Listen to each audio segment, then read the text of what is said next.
You may not have noticed it, but if you've been to Bricktown, you've seen it. It's the Miller-Jackson building. Still not ringing a bell?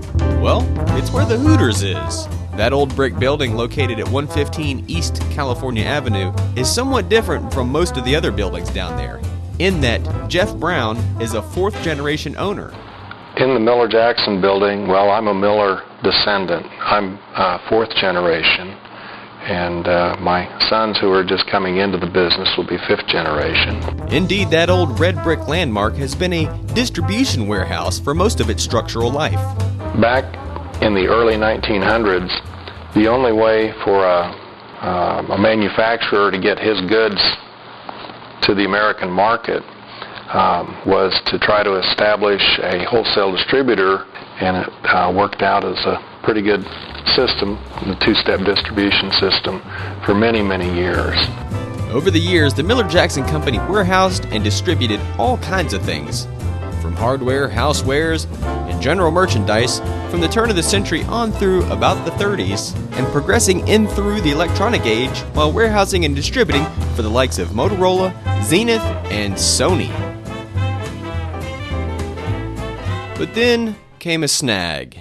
With the increased popularity of direct interface between the manufacturer and the customer, and motorized over-the-road distribution, the need for big warehouse distributors sort of went the way of the dodo bird.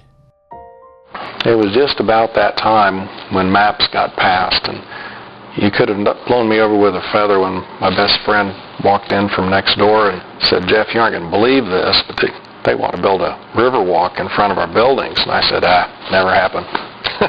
But indeed, it did happen, and since I didn't have another product line right at the moment, I thought, well, maybe this would be a good time to convert this old post and beam warehouse building to something different. And that's exactly what Jeff did, converting the old building to accommodate retail and office space. Today, in addition to Hooters, there's a recruiter, there's an attorney's office, the water taxi home office, the Red Dirt Emporium, and myriad other activity, including a soon-to-be-opened Coyote Ugly Lounge right here in Oklahoma City. It's all going on in this old post and beam constructed warehouse on the waterway. But perhaps the best thing about this old historic building is that Jeff Brown left some of its historical architecture intact. A lot of the post and beam structure is still exposed, along with a lot of the original wood floors and this old elevator shaft that harkens back to its earliest days.